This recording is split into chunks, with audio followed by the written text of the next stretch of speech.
If net income is your ultimate measure in your particular private equity company, what's contributing to net income? And so revenue, maybe, unless you're a commodity, but let's just use the small r revenue, not capital revenue, right? 100%. Small r revenue. And then what's driving that? And it's some number, it's some metric. It's like deals closed, whatever it is. And then what's the metric right above that? Let's say it's product demos. But then what's that percentage close rate in between? So now if you know that your average deal size is 1,000, and you know that the metric right above it is supposed to be X, and you know that value, and you know that close rate, you know the value of a demo. So every demo is worth $500. Right. And then you just do that backwards all the way up to whatever your marketing vanity metrics are. And you can actually place a penny, a dime, whatever it is value on every impression you get to your website. So you start at the bottom and you work your way up, and that is your scorecard. Every single one of those little layers is the scorecard. And you're measuring them, and the math has got to work going down, and it's got to work going back up. And that also gives you where the thing is broken. So all of a sudden, when these two metrics aren't in alignment anymore, or wow, they used to be 10% of each other and now they're 5% of each other, red flag. Like, stop and think about what you just did. Did you just tweak pay-per-click? Did you just miss a month of posting on social? Whatever the thing was. And you can now start to diagnose what part of your marketing system broke, because every single one of these metrics that are in your scorecard are actually connected to each other.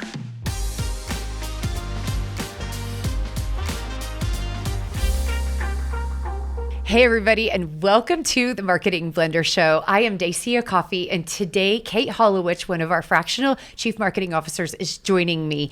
And Cate is so good at thinking on her feet that we had put out a call for marketing questions and challenges.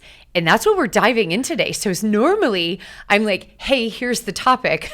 But actually Monica is going to be headlining this one on what the topic is, because we don't know. So I printed out the list of questions, and I am super, super excited. Now I'm going to let you get to know Cate a little bit, but a little bit of context, because we'll start with, who she is, since you've never met her before. And this is the first time. So welcome. Thank you. But I already told you she's a CMO, but she actually has a really interesting background additionally, because she has served as a COO, so she's incredibly process oriented and has worked for a private equity company, so knows a lot about scale and looking at a business differently than how a lot of us have. So Cate, welcome. And I am so excited. This is going to be so fun, because our conversations have a tendency to be like bing, bing, bing, bing. So this was the perfect format for us. Yes. And you and I both talk fast. So slow down. Take it off of 1.2. This is not the show. Yeah, they have to listen to it at normal speed. For sure. Exactly. Okay. I gave a very thin overview, but why don't you tell everybody a little bit about your background? Oh, I have such a robust background. I've worked in most industries. I did a small stint in healthcare, higher education, construction, agriculture, oil and gas, direct to consumer, CPG. I can't even remember them all. There's been so many. Manufacturing, of course. And throughout all of that, I think marketing has been the functional thread that has pulled through it. I've always been in the marketing team, the marketing department, but the way that I process information, the things that I do, I like to think like a CFO or like a CEO, that I like to understand the business from those perspectives as well, because that makes me better at marketing. And so I did spend 11 years in organic CPG for a long time, which was a really interesting mix, because it was also a dairy cooperative. So there was a lot of the agribusiness side and 2,000 plus farmer owners to deal with, not just one owner, and then also had the consumer channel to go with that and the consumer brand marketing. So that was a ton of fun. And then most recently, the last 6 years were in private equity, and really getting to think at that higher level, board level, executive seat, and doing a lot of functional work with strategy and pulling strategy down to execution, which is where a lot of that strategy falls off. Exactly. I think that's also why you and I aligned so well, like from the get-go when we were introduced, was taking that financial and leadership point of view and zooming out and saying, okay, marketing's my toolkit. And I'm looking at the whole landscape, like not saying like, okay, this is my only area of impact, but what's impacting all of growth. And if I'm thinking from an aligned strategic position, it expands your toolkit, expands your ability to ask questions, expands your ability to really get some synergy and momentum with other leaders in the company. And I don't care where a good idea comes from, as long as it's a good idea. Yes. And it's strategically, which I think so it's like where the magic comes from. I know. And I think one of the ways that I aligned with you when I first met you was that we both look at marketing as revenue generation, not as a cost center. Yes. And that pivots the whole dynamic of where marketing fits in the whole organization, in the strategy, why we are well suited to be at the strategic table and helping shift the whole dynamic of the organization. Exactly. It was like something we were talking about earlier, at the round table that we were in, is you can't efficient your way to growth. Like, sure, efficiency is good to what end? Because if you're prioritizing it, efficient ad spend, efficiency, deploying AI to make people cheaper or faster, is that actually going to drive growth? Because a lot of times we do see like the tail wagging the dog when we're trying to deploy efficiency mindsets to marketing and growth principles. Yeah, you can only operationalize your business to a certain point.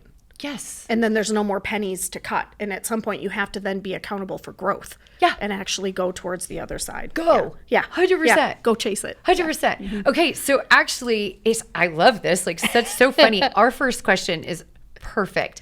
I loved it. The person had put in, how should a CEO think differently about marketing today, probably than they have in the past? It is kind of the answer we already just gave, that it is the growth engine of your organization. It is not a cost center. It is not just an expense on the P&L below the line. Marketing is above the line. And we talked about this earlier in the roundtables, that when you think about the whole funnel from marketing all the way down to sales, sales is actually a really small portion of that whole system, but marketing is held accountable unfairly, unequitably to more of that process than sales is. Yes. But the vast majority of the budget and all of the other benefits and all the things that go with it are attributed to sales. Yes. And it's actually, and marketing will be the first to get cut, but they'll never cut a salesperson. I'm totally stealing your words right at the moment. But 100%. Absolutely. But that's what I think CEOs need to understand, that marketing is accountable for a larger portion of that whole process and held unreasonably accountable for it. Yeah. But we also understand the levers of the business more so and to a different degree than I would argue the sales team does. No, I completely agree with that. And it's funny, saying that like makes me go, I think marketing is the most under leveraged tool in a CEO's kit right now than ever before. So if marketing is how do you influence people at scale, and I think that's important. Like we need to, like, I want CEOs to be like, what is the definition of marketing? And I want them to think like that. How do you influence groups of people at scale? Because yes, groups of people need to be your net new customers. They also need to be your existing customers and your positioning on cross-sell and upsell. So then sales and marketing alignment. How about future talent, right? So how do we influence, like, and position ourselves as the best employer, and attract aligned talent. But then whether you have a board, whether you have investors, if you're going to exit someday, like that influence mindset is such a big deal. And on top of that, I'm wondering what AI is going to do to culture. Let's play the doomsday scenario and say, what if AI is gutting culture? And kind of the boiled frog, it's happening without us watching or without us realizing is a better way to put it. Well, what better place understands in your company how to deploy influence tools in communication at scale? And maybe you should protect what you built and take those same pieces and turn them inward and additional. So I think there's just so much that marketing has, and we're not having the right conversations that allow like leadership teams to go, oh my gosh, We have boatloads of opportunity in front of us and we just didn't name it. Right. And one tiny little nugget that you said about exiting and preparing for that exit, your brand is an asset that can go on your whole matrix, the EBITDA multiples, a lot of that is coming from the brand. Yes. And who owns the brand? It's not operations. No, So it's who not owns HR. the brand? And if you're right, it's not HR, it's not sales No. either, to be honest. It's No, marketing. that's right. Marketing has created the brand, defined the brand, and we are accountable for integrating it into all aspects of the inside of the business and the outside of the business. Yes. And when you are getting ready to exit, that brand is an asset on your balance sheet. And to your point, you know, when I think about the companies that have exit plans or when they're trying to attract recapitalization or, you know, other types of investor money, the number one thing I do is improve the brand. Now, Yes. if I am working with an entrepreneur that's trying to scale, I won't necessarily deploy brand first because I'm thinking pipeline, lead flow, optimizing, and I'm talking speed to revenue. But when we're talking speed to exit or speed to investor dollars, brand is first. Right. But even in that more startup or you're using the speed to revenue, but there is an aspect of brand awareness that you're still building have to. on the side, but you're not attributing the revenue or the resources in a 50-50 split or even more so to the brand awareness, but you are still putting some element of your work in that bucket. So true. Because it takes a while to build up to a point where you can measure brand awareness. So you've got to devote a little. And we believe what we see. Like if you look mom and pop, I will not believe you that you're important and influential and interesting and trustworthy. Right. Not in this day and age, right? So right. How are you using AI in marketing? What are your favorite AI tools you're using currently? Are you scared of what AI is going to do to marketing in the future? No, not scared. Sorry, had to. No. But I do want to talk about that. I feel kind of like the CIO about this AI thing. I geek out about it, and I feel like every time I turn around, there's something new, and I love just, I'll try that, or I'll see what that does. And I made a joke in one of our calls a couple of weeks ago that I spent a whole weekend rebuilding my empire in Claude. I got off of ChatGPT, moved to Claude, and I mean, Claude was doing this co-work thing. Yeah, it was worth it though. It's not like my empire was that big to move, but I did it because of the Claude co-work. And then I realized, I have to do it on my laptop, and I was thinking, but sometimes I'm on a plane and I think of something and I want to just go in and go, and then the answer's going to be there when I get back. So I thought, okay, I'll figure that out. I'll figure out how I navigate that. I think 2 days later, Claude released Dispatch. That now, as long as my laptop is, I think it has to be like up and open, I don't know. But even if it doesn't, I can at least put it into my regular chat stream in Claude and it'll get picked up into Cowork later. Yeah. And then it all kind of like marries together. It's fabulous. So I use it for a lot of transactional, process-driven elements. I believe that the part of AI that is never, ever, ever, ever going to beat a human is critical thinking and human discernment. Never, ever, ever. Yeah. And my clients are paying me for that. Yeah. They're paying me for my judgment, my perception on it, my take on it, my vast experience and wisdom applied to their situation or whatever is happening. I will use it for brainstorming. I use it for small content generation on things that are not, like the barn's not burning down if I write 140 characters with AI every now and then. Right. But I'm not using it for anything that has real meat or substance or value to the growth engine.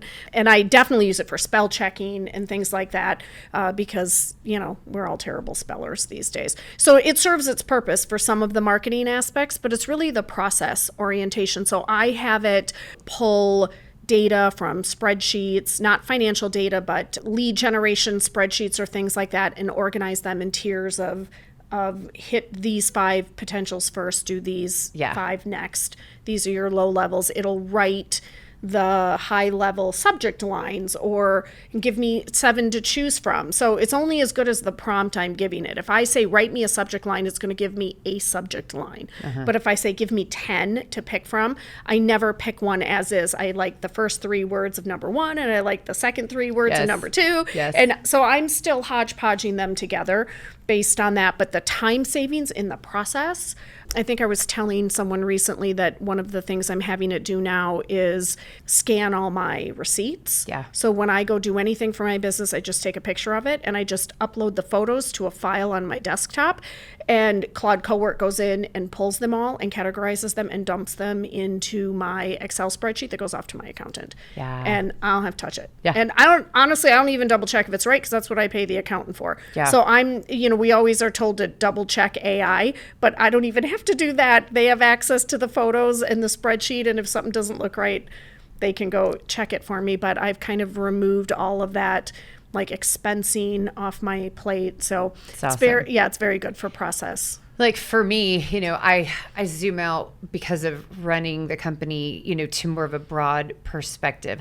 All of you are way more fluid with your adoption. And so I have a tendency to steal everybody's ideas and then mimic and copy, which has been great. I think I did an audit with Kyle the other day and we had something like 70 or 80 AI tools running across the team that we knew of.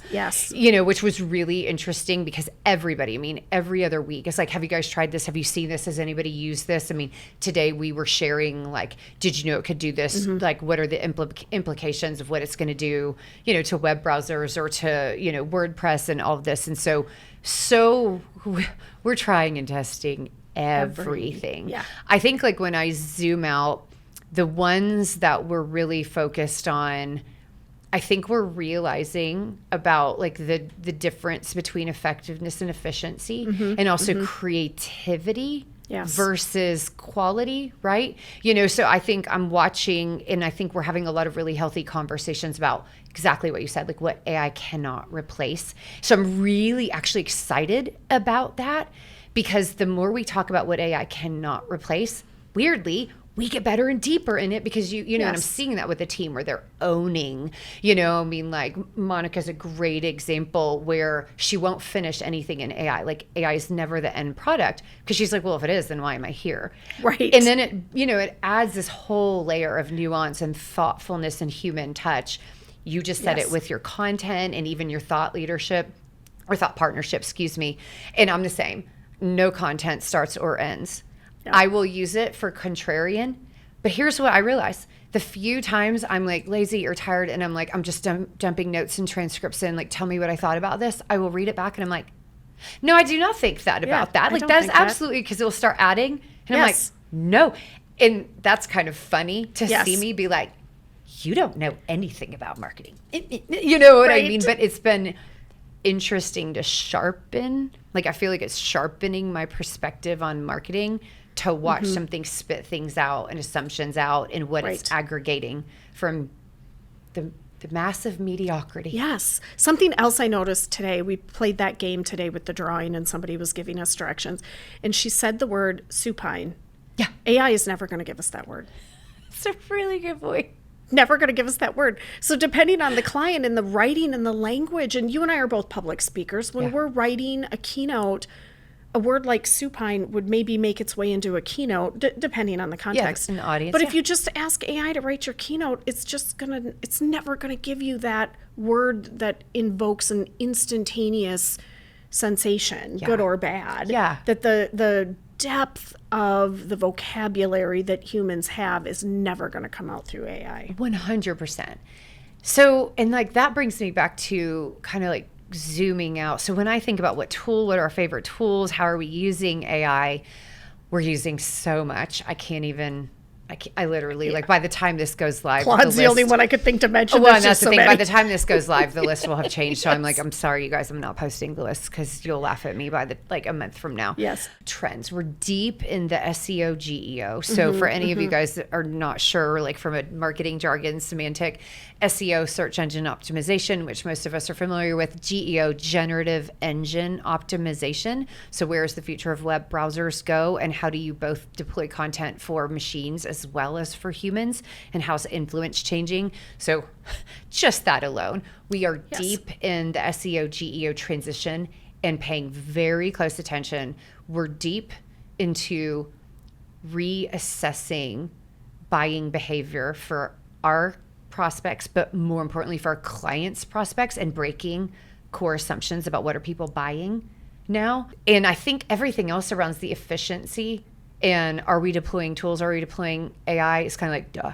Yes. Obviously, Yeah. we're doing it. So, I mean, I hope that did not come across like so snotty on this podcast, but we're very tech and innovation forward. And I'm super interested to have seen how the team as an aggregate is zooming on pattern recognition, on trend spotting, on impact, and like even I'm going to frame it as ethical deployment, but it's not really ethics, but it is highest and best use, right? Like what should be owned by humans? Why does that matter? And then everything else, whatever. Give it to a tool. Who cares? Yeah, exactly. Like stop stressing out if AI is sorting your emails. Like just let it do it. Whatever. Yeah, exactly. Yeah. And, and so that's why earlier I was like, no, I'm not scared of what AI is going to do to marketing, because the number one rule remains. If you are questioning, how will I reach my target market? Marketing remains, period. Strategic marketing and inputs are hard.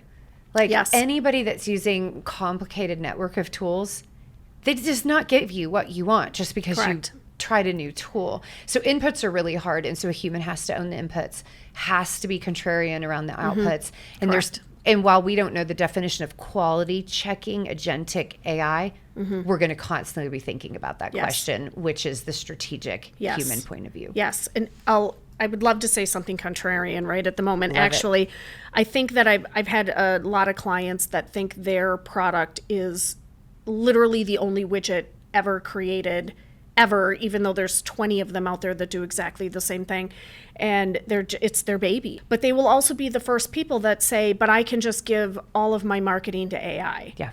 Really? But those two truths cannot be the same. Like there's an example of two truths cannot be the same at the same time, because you cannot on one hand think that your product is God's gift to man or other businesses and think that you can hand all of your marketing of said God's gift to AI. Yeah. Because AI is going to slop it. Yes. And it's going to generalize it, and it's going to leave things out and all of the things.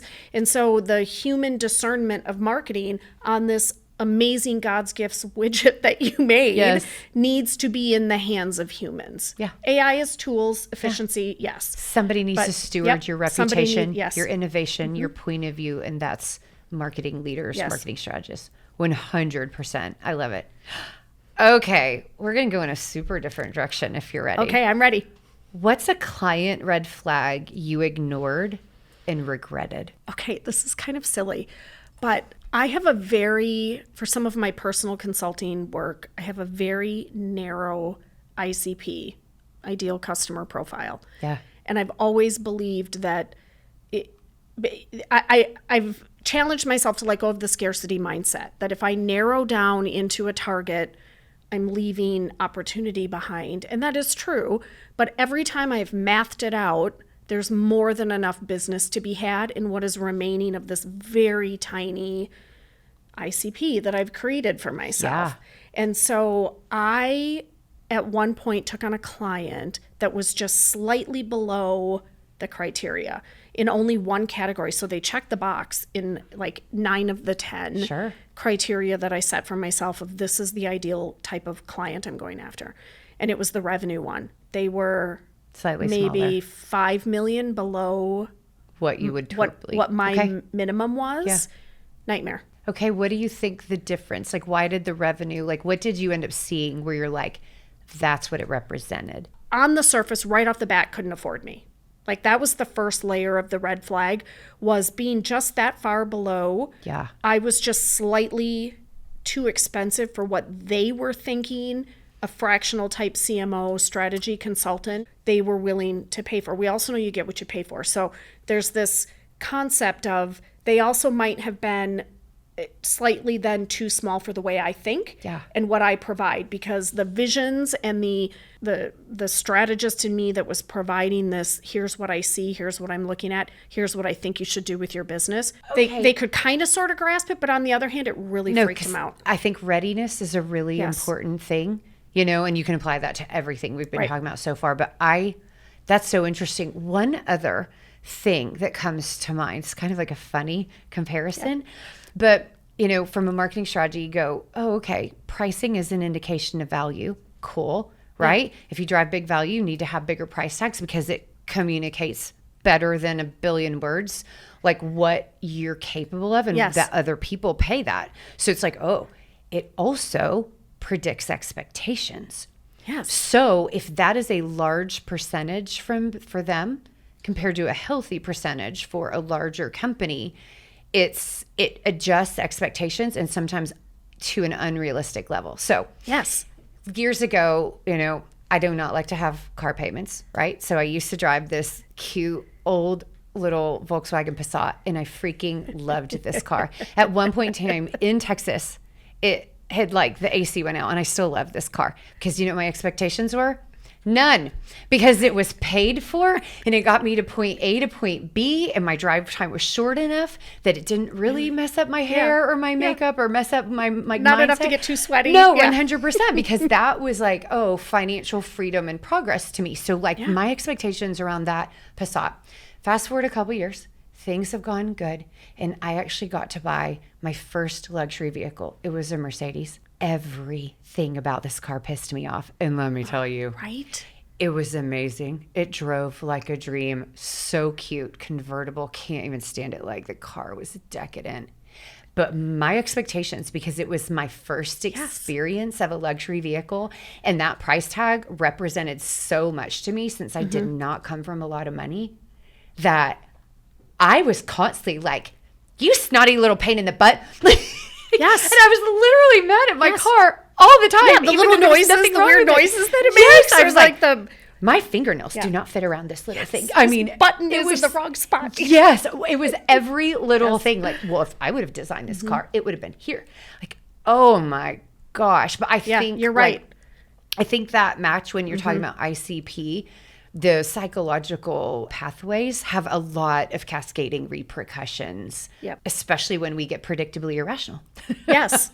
And I think that they had a lot of opportunity, that particular client had a lot of opportunity to get to the thing that we were identifying for them, but it was just too big of a mindset shift for the CEO, the executive team, and the employees to figure out, but how are we going to get from where we are now to there? Yeah. They wanted it, like they wanted the luxury car, they wanted it, but could not construct the pieces in between. And even when you, as part of that consulting, you lay out, okay, but in year 1, we're going to do this. And in year 2, we're going to do this. They couldn't, because by 6 months into year 1, the execution was out the window because they were reverting back to safety, i.e. scared, bad habits.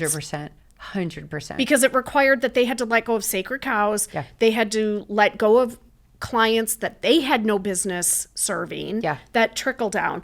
They were serving a portion of their ICP that was not a perfect match either, and could not let go of them. Couldn't just fire those clients 100%. Because that gap was too big. So 100%. That was kind of my first red flag of, I ignored it because I thought it was going to be okay. Yeah. I thought like the 80-20 rule, well, they hit more than 80% of my criteria, it'll be fine. It's never fine.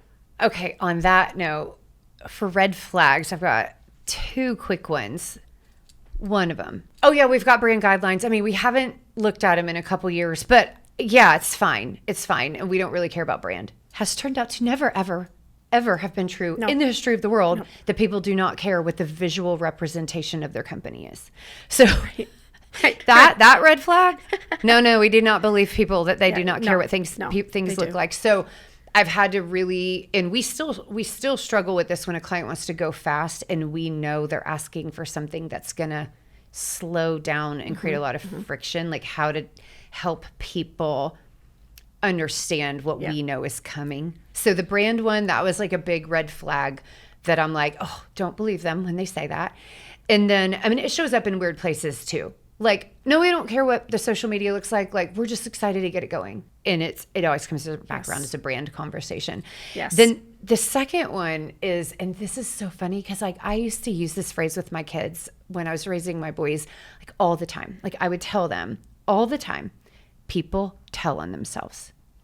You just have to be curious about what they're telling you, right? But if you see something or hear something that makes you go, that's a weird little thing to throw in there. No. Stop on that. Yes. And what it helped me do, and I'll give you the example, like is it helped me to slow down and ask deeper, more diligent questions in the moment and to start recognizing like that little, like super early. So for instance, like we had this one client, we're having this strategic conversation. I was not their CMO, so I'm kind of checking in with them. And they're like, we love what you're doing, like all this glowing stuff. They were in a little bit of financial stress, but they were about to come out of it. And it was partially due to our work. So we're having this really positive conversation, and he's brainstorming about, I'm so excited what we're going to do next with you guys, all this other stuff. And he flippantly said something about what he had seen on social media about his CMO. And it was the CMO had posted something about a different client. And he was like, I mean, they must, and it was kind of like they must be getting a lot of attention or something like that. And I remember being like, oh, and I was like, yeah, I mean, it was just that one scenario. And I remember like the pause in my brain where I was like, why? I wonder why he's bringing this up, because it was so small in regards to like my understanding of things. We end up losing that client despite an amazing scorecard. And we lost him like less than a couple months later. And I look back on that conversation and I'm like, he was telling me he was losing confidence in whether or not he was getting the attention. And like whatever that little thing was, he was trying to tell me a fear that he had. And I didn't hear it until it was too late. Yes. And so like, while it's not perfect, like from an account management standpoint and even a check-in and even like kind of like a human maturity standpoint, like a relational point where you go, what is really going on? The context of the conversation, the context. It's really hard to do when you're high efficiency, fast moving, fast talker. Yes. To go, okay, wait, that fell out of left field and there's no reason that you would have just randomly thrown something in for nothing. Right. And so it's like those little things where you wish so bad you would have seen it, but you didn't. And honestly, now that you say that, it's something that I think kind of sneaks through the cracks in the sales force.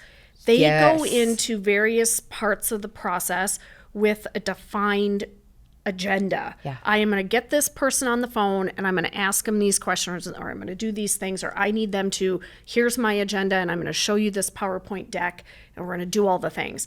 And the potential client, the potential customer will do what you just described. They'll say a thing that is indicative or preempting or futuristically showcasing something that they're afraid of, that they're concerned about, whatever their particular burning platform is or their pain point.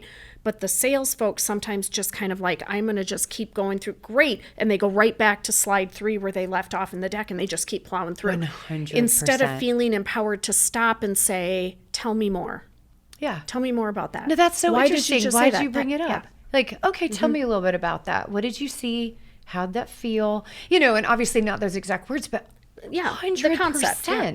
Oh, I love that. Because there's something in there. That's such a good application. And you're right. That's so common. Yeah. Oh, so good. I think sometimes I do it too. You're right. The fast talker, fast thinker. Yep. I've already moved like 4 chess moves down and I am guilty of that. So I can say that people skip that part because I do it as well, because I get like, ooh, I'm going on my thing. Exactly. Yeah. 100%. 100%. Okay. Oh, this is interesting. So it sounds like this is written from a marketing manager, and he or she said, I can't get my leadership team to buy into the plan and budget I'm recommending, and I don't know what to do. They keep changing campaigns to technical content, and I feel like they are asking for the wrong things, but I can't get them to hear me. Any advice? I know that's hard to answer without the context. Yeah. Okay, but maybe the questions that come to mind for you might be helpful. Well, I'm going to have to make it a generic answer. For sure. And people are going to have to just Yeah, try because we to don't know apply industry. I don't we know. don't know Yeah, the size exactly. of the company. Yeah. And what they mean by technical. I mean, there's so much I could pick up. 100%. 100%. Well, so we're showing one part of the problem. Ask more questions. So always ask more questions. Yes. Curiosity wins the day. Another thing AI cannot replace is that ability to hear something or see something and then ask a follow-up question. So go back and ask more questions. And they're usually why, and keep asking, because they have a belief buried in there somewhere about what they think you should be doing and where these pivots are coming from. And so you have to figure that out, because also 100%. if they don't know enough about marketing, and I don't mean that in an offense, but their job is a technical job or whatever, not marketing, but they are trying, much like the red flag you mentioned with that client, they are trying to tell you something. So there is something happening in their brain that they either think you're not doing or think we should be doing differently, or a point they're trying to make, and they're using this method, this vehicle, this boat to get it in front of you. Yes. So ask more questions to try to figure out what that is. Then the other side of that issue is that my favorite question of all time is a two-part question. When that exact scenario happens to me, the first thing I ask is, to what end? Yeah. And my meaning behind that is, tell me how this links to our strategy. Yes. Our company, our department, whatever version of it you want to use, said we are going to be doing X over the next whatever. Yes. To what end does what you just asked me to do ladder up to what part of that overarching strategy? You're not saying no. That has officially gotten you out of the situation where you have to tell an internal customer no. Yes. Because you're forcing them to justify the business case. They don't have to write a business case, but just verbally they have to justify to you why that pivot makes business sense. I completely agree with you. And then the yes. second part is, once they do that, and if it is an acceptable answer, Yep. and it does tie to something, then your next question is, and what should I stop doing in order to do that? Because everything has an opportunity cost.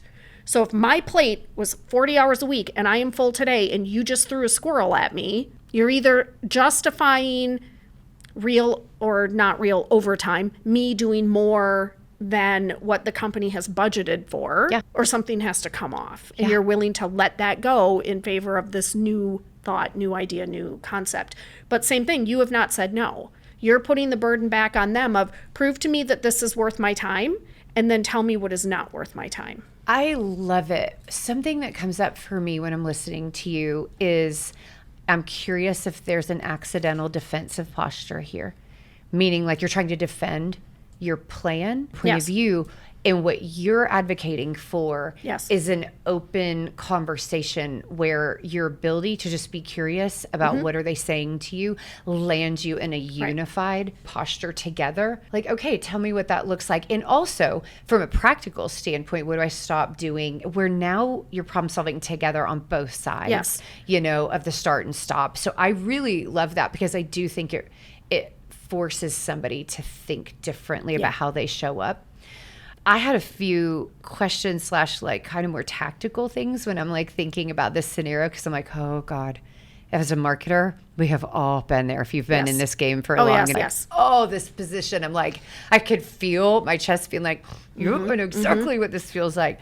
So one of them, immediately I'm like, I wonder if the words that this marketer is using mean the same thing as the people that are listening to it, or like if they're using words that have emotional resonance or strategic alignment, right? Like impressions versus leads, or marketing qualified lead versus sales qualified lead. You know what I mean? Like those weird little things can be so dangerous. And it's the same advice that you just gave, you know, where it's like, what do you mean by that? Or, you know, the questions. So that comes up to me, like, be careful of your semantics, and do you have aligned definitions? That is so good.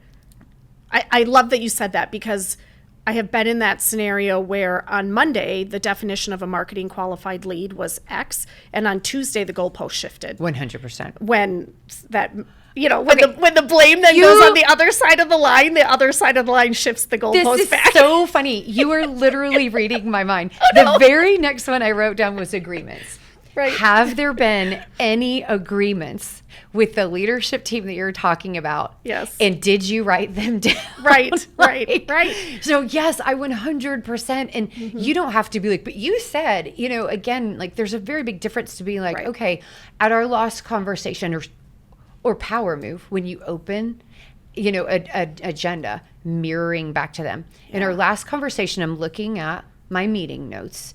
And here were our, you had said this and this, and this is important, here's what I've been doing, anything else. But where you get pre-agreement to agree that you did have an agreement. Yes, I know this sounds ridiculous. No, I know, but it does. It's kind of CYA, right? Because then even the post agreement of thanks for a great meeting today. This was so helpful. Glad we're aligned on the MQL definition and the SQL definition. Here's how I captured it. Let me know what you think. Yes. You have to keep nudging them until they reply back with, I agree. If it's not written down, it's not real. So just because you sent it to them after the meeting does not also mean they agree. Oh yeah, lots of CEOs do not read their emails. And you have to end with the call to action of let me know if you agree or something. And if you don't get it, keep nagging until you have it, because then what your tactic was also about, let me just recap. This is where we level set it. Are we still there? Yeah. You now have all of this backup that is like, nope, that's where we agreed. Yeah. We can move it. Yeah. We can move it if we have to, but we both have to agree, and let's talk about why that needs to move. And it just removes all of the defensiveness and the tension from those conversations. Get up and go talk to people, Agreed. But just document it. I totally agree. So then the next part for me, and actually we're kind of hinting at it, I just want to name it. So, we deploy messaging, choreography, and thinking through and teach our clients like how to navigate the psychology of influence and decision making. While marketing usually is referring to one-to-many communication, it's the same freaking thing in a one-to-one or one to small group. And in my book, Corporate Caffeine, we outline messaging choreography, and you can literally build a deck in that exact mirror, teach, prove, sell, which creates early alignment, early buy-in, early understanding, early collaboration, versus I've got a point of view, I'm trying to shove it down your throat, and then all of a sudden you feel backed against the wall because you worked so hard on that point of view, but you didn't give them the space to receive it, be curious, and align with you. Add to it. People support what they help to create.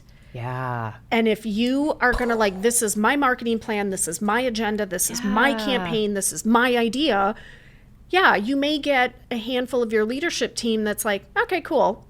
But if you leave space for what is your thoughts? What is your advice? I need your help with this. I'd like your thinking on this. Am I using the right words? Yeah. You've invited them into the creation of it, and they're going to give you way less headaches on the back end. Yes. And then I wrote down one other comment on something that you were saying earlier when you're talking about asking the right questions and strategic alignment. I would say don't be scared of numbers. I think in every marketing person's journey, there's a point, whether this is natural or not native to you and your personality and strengths, where you have to decide, okay, I need to understand what's going on here. And you dive into the numbers and you get really in it, and it's so healthy. And if you're not being given sales pipeline information, if you're not being given above the line information, you are set up for failure. Yeah. But you also have to be curious and confident enough and develop a point of view where you do realize, like, I don't have all the information. And so can I have a more strategic conversation around that? So, I mean, what I like about this question, and like, I don't know if this person's going to be listening being like, you kidding me? But like, if I had to give you an encouragement, when you solve this is a career inflection point for you, where you're literally sitting in the precipice of who you're about to be and the real value you can bring to an organization. So like, weirdly, this is so frustrating, but on the other side of this frustration is your potential. Yes, and the way you were going to handle, because I tell you what, that situation is never one and done. No. It's not like, oh, I'm having this here, and then I hate this company, and I'm leaving anyway, and I'll never have to. No. It will follow you. It'll follow you. And all the time. Yeah. So once you get through this and think, oh my gosh, document how you got through it, because you're going to need that again and again and again and again and again. 100%. And just add, like, we just unlocked a lot, but I mean, we're also talking about decades of experience and like I didn't nail scar it the first tissue. time I Oh did my it. gosh, Yeah, no. no. But if you can do that, like win or learn, okay, that didn't go exactly, but this part of the meeting did go good. What would I do differently? And conversations are never one and done either. If you realize there's a part that you should have asked a better question, go back and ask it. Mm-hmm. Like, you're still employed there. Mm-hmm. They're still your leadership team. They still have the same goals. Yeah. Like, it's not a one and done. I think too often, like, we think. Actually, it's not a bad idea to leave something purposely unasked. Yeah. And use that as a tactic as part of that CYA effort of, okay, here's what I heard. Here's what I'm thinking. What do you think? You're sending it back. Also, I forgot to ask you. And then you throw in another question. And now you have even more content from that individual back as they try to help you understand. Yes. And you're now like, ooh, I just got a crap ton of insight into Bob. Oh my gosh, 100%. We've got one about, should I stop my PPC campaigns now that AI is around? No. And then another, exactly. Nope. Hell no.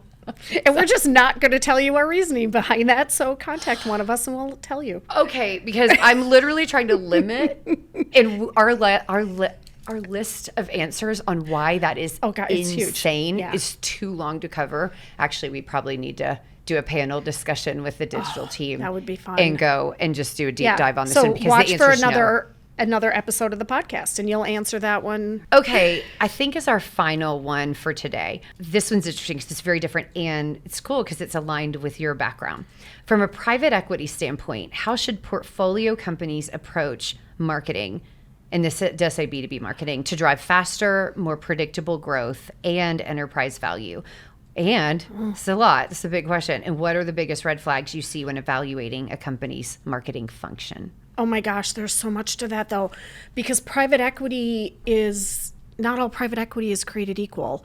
You've got private equity that is burn and churn. Yeah. Nothing wrong with that. Yeah. They buy with the intention of getting as much profit out of it, getting rid of it in 5 years.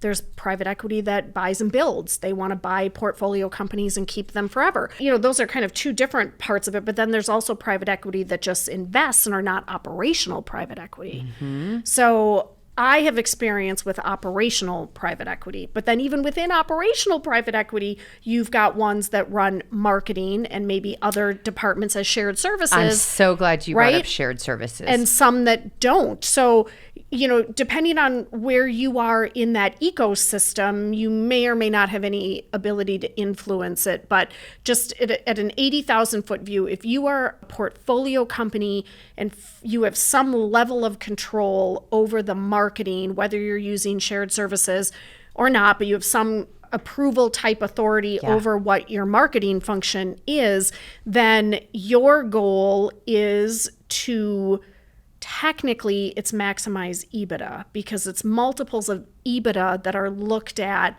as providing the value of said portfolio company. It could also be a net income. Your private equity company could look at net income versus EBITDA, and your goal is to maximize that return to the investors. Usually it's 12 to 15% return every year that they want. Yeah. So your marketing function, when we started this episode of talking about marketing as part of the growth system, your job is to maximize your marketing to impact that growth, which is going to ultimately impact either that ROI to the shareholders, the net income number, or the EBITDA number. That's kind of my, see what I mean? That's kind of my CFO marketing master course in 30 seconds. And you know what's cool about this is it makes your answers from earlier so much more important. So like strategic alignment, is there strategic alignment? Because now we have a different definition because to your point, now we are driving most likely EBITDA growth. Mm-hmm. And so, but then there's core assumptions around where's that coming from? Are there shifts in the business? Do we need to maximize different parts of the market or are there cross-sell and upsell? There's so many nuanced answers when EBITDA is the answer, not growth, where you can kind of go, well, maybe this, maybe that, where you can kind of broaden if you're not held accountable to that. And so that strategic alignment, even more critical, even more important to slow down, ask questions, and then scorecard. Now, these are hard scorecards to build on the front end, but even just starting with knowns and unknowns, So, but I don't think they're hard scorecards to build. okay. Well, I was thinking from a marketer standpoint, but No, tell me I what don't you think they are. Okay, I love because this. again, if let's use net income. Yeah. If net income is your ultimate measure in your particular private equity company, what's contributing to net income? And so revenue, maybe, unless you're a commodity, but let's just use the small r revenue, not capital revenue, right? 100%. Small r revenue. And then what's driving that? And it's some number, it's some metric. It's like deals closed. Yes. Whatever it is. And then what's the metric right above that? Let's say it's product demos. But then what's that percentage close rate in between? So now if you know that your average deal size is 1,000, and you know that the metric right above it is supposed to be X. Yes. And you know that value, and you know that close rate, you know the value of a demo. Yes. You can say every demo, I'm making up the number and I don't do math in public. So every demo is worth $500. Right.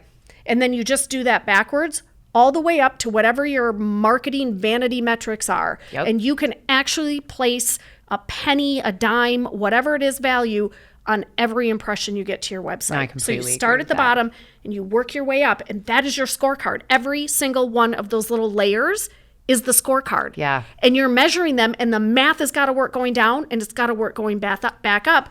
And that also gives you where the thing is broken. So all of a sudden, when these two metrics aren't in alignment anymore, or wow, they used to be 10% of each other and now they're 5% of each other, red flag. Yes. Like, stop and think about what you just did. Did you just tweak pay-per-click? Did you just miss a month of posting on social? Whatever the thing was. Yes. And you can now start to diagnose what part of your marketing system broke, because every single one of these metrics that are in your scorecard are actually connected to each other. Well, I think you just nailed the heart of the question, because, how do we evaluate a company's marketing function?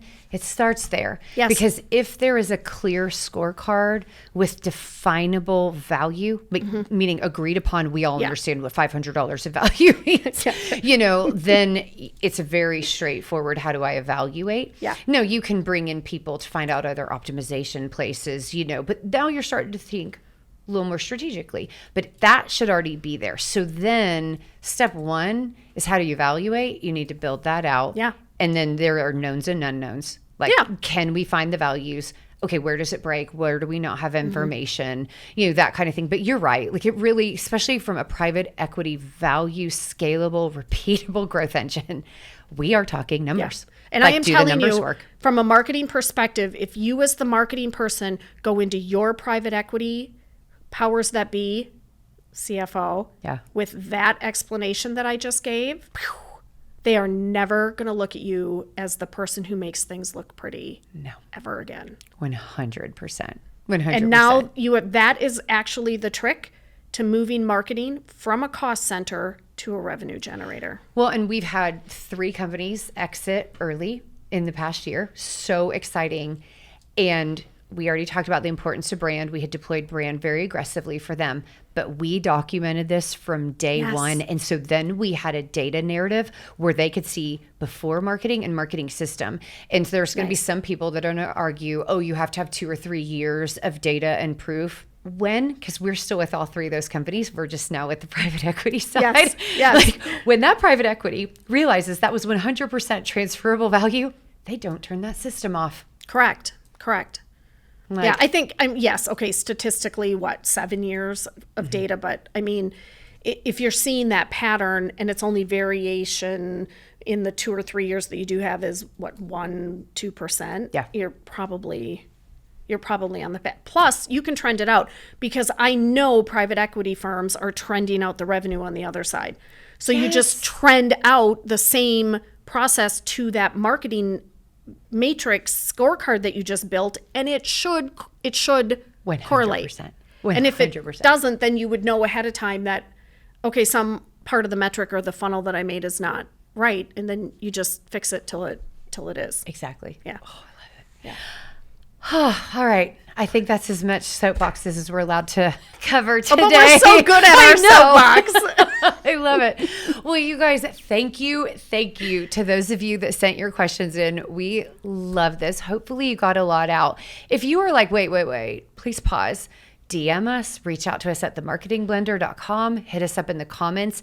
Normally, your comments and your feedback is what we are creating content based on. So we're not randomly picking these topics. So please let us know how we can go deeper. We do have some other questions. So if you did not get your question answered and you did submit, we'll come back to it. And thank you so much. And the one thing I want to bring back around, we talked about a lot of strategy, but in this massive time of change, and we're on the precipice of the age of AI, there are things that AI cannot and will not replace. And guess what?